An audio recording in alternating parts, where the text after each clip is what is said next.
Assalamu alaikum. This is from Junior's team, and today's story is about Elephant's Child. The Elephant's Child, illustrated by Laura Watson.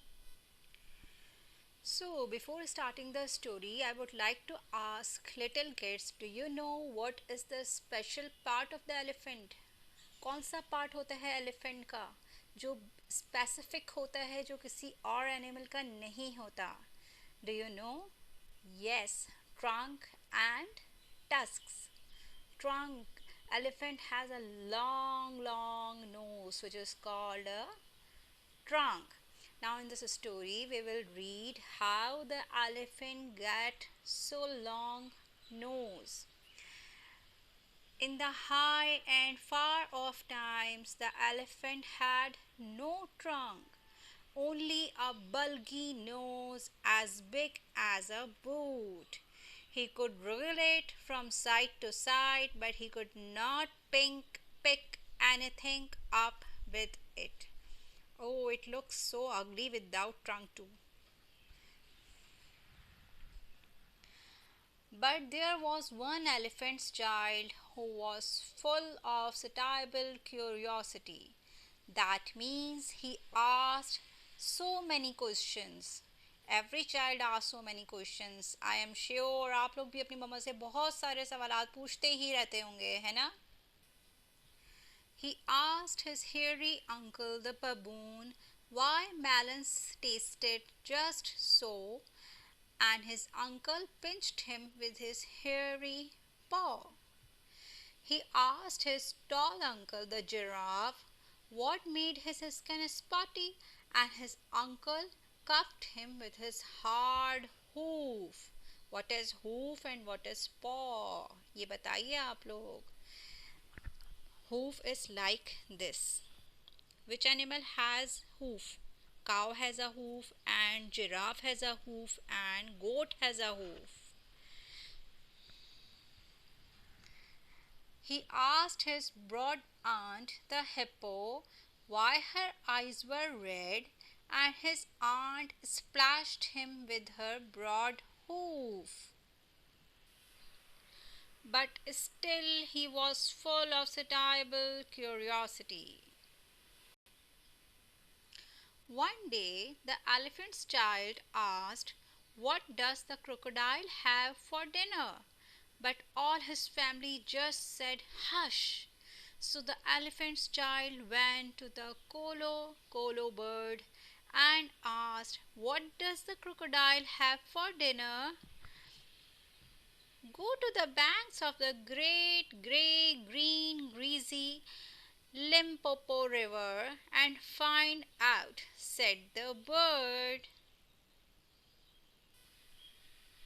So, the next morning, the satiable elephant's child set off to find the great grey, green, greasy Limpopo River. Goodbye, he said to everyone.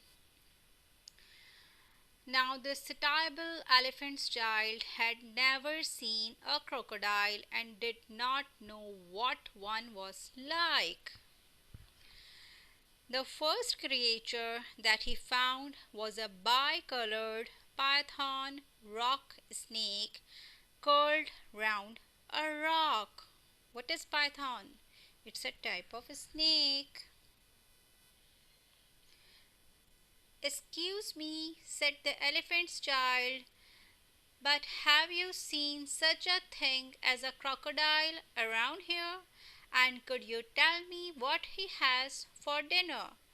But instead of answering, the snake gave the elephant's child a sharp slap with his scalesome, failsome tail.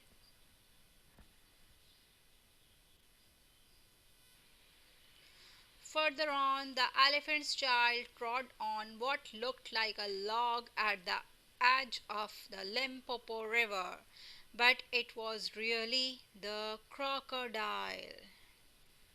Excuse me, said the elephant's child, have you seen such a thing as a crocodile around here? The crocodile said, I am the crocodile. Then will you tell me what you have for dinner? Gasped the elephant's child. Come close and I'll whisper, said the crocodile. The elephant's child put his ears to the crocodile's musky, tusky mouth. At once the crocodile caught the elephant's child by his little nose. Today, he said, I will begin with elephant's child. Let go, the elephant's child said, speaking through his nose. You are hurting me. Then the bicolored python rock snake shouted, Pull, or you will be in the river before you can say Jack Robinson.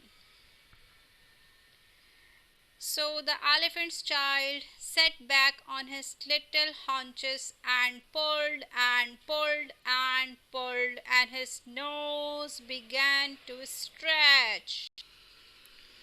Then the snake came and knotted himself in a double claw high hitch round the elephant's child hind legs. They both pulled together. The elephant's child's nose grew longer and longer. At last, the crocodile let go of the elephant's child's nose with a plop that you could hear for miles around. Splash!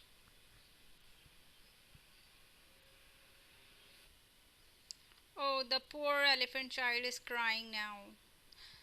The elephant's child wrapped his poor nose in banana leaves and hung it in the river. My nose is all out of shape, said the elephant's child, and I am hoping it will shrink.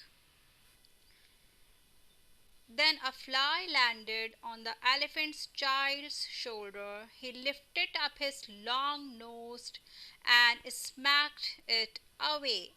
Aha, said the snake, you could not have done that with a mere smear nose.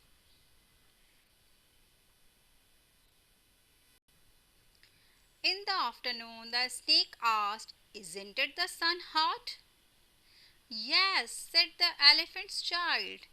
He scooped up some mud from the river bank and slashed it on his head. It made a cool mud cap all prickly behind his ears.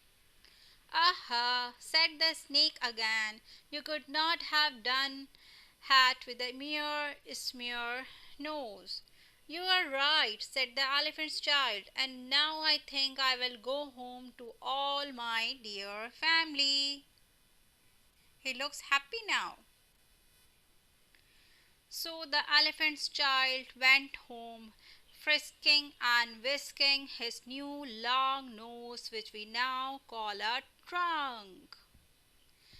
When he wanted fruit to eat, he pulled it down from a tree.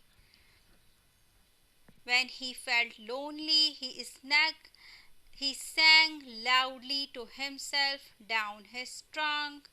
When flies bit him, he broke off the branch of the tree and used it as a sweat. Wow! Now he can do so many things which he could not do before. When he reached home, the elephant's child uncurled his trunk and said, How do you do?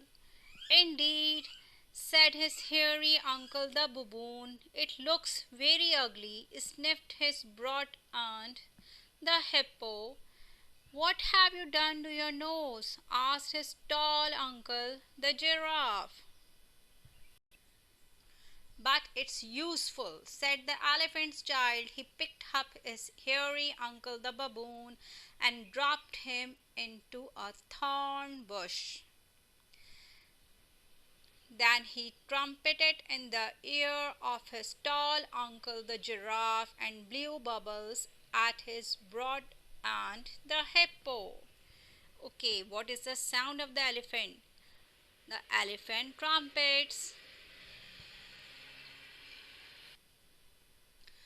The new nose was so useful that all the elephants hurried to the banks of the Limpopo River to borrow new noses from the crocodile.